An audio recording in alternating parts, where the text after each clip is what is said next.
ఇంటి దగ్గర అందరూ రాఖీలు అమ్ముడుపోయాయా? ఏమన్నా లాభం వచ్చిందా అనేసి అడుగుతున్నారు.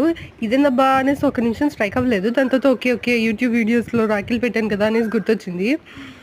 ఇంతకీ మీరెలా సెలబ్రేట్ చేసుకుంటున్నారు రాఖీ? నాకు కామెంట్స్‌లో చెప్పండి. అన్నట్టు ఇంకో విషయం మర్చిపోయానండి చెప్పడం. బంగారు రాఖీలు, వెండి రాఖీలు కూడా ఉన్నాయంట. నేను మొన్న సోమాజిగూడ జీఆర్టీకి ఇంకా కళ్యాణ్ జ్యువెల్లర్స్‌కి చెకౌట్ చేశాను కదా! అక్కడ కనిపించాయి. అండ్ ఇంకోటేంటంటే కళ్యాణ్ జ్యువెల్లర్స్‌లో ఆఫర్ నడుస్తోందట. రూ. 300 ఆఫ్ ఆన్ గ్రామ్ అంట. ఇప్పుడు గ్రామ్ వచ్చేసి 6500 అనుకుంటే దాని మీద రూ. 300 ఆఫ్ అంట. సో, ఇన్ కేస్ ఒకవేళ మనం కనుక బంగారు రాఖీ కానీ ఏదైనా తీసుకోవాలి అనుకుంటే డెఫినెట్‌గా ఎళ్లి చూడండి. ఇంకోటి చాలా చాలా డిజైన్స్ ఉన్నాయండి. రాఖీల్లోనే కాదు, మామూలుగా కూడా చాలా డిజైన్స్ అవైలబుల్ ఉన్నాయి. త్వరలోనే ఆ వీడియో అప్‌లోడ్ చేస్తాను. చెకౌట్ చేసేయండి. అండ్ కొంచెం సబ్స్క్రైబ్ చేసుకోండబ్బా! అలాగే లైక్ కూడా చేసుకోండబ్బా! మరీ ఏం చేయట్లేదు మీరు.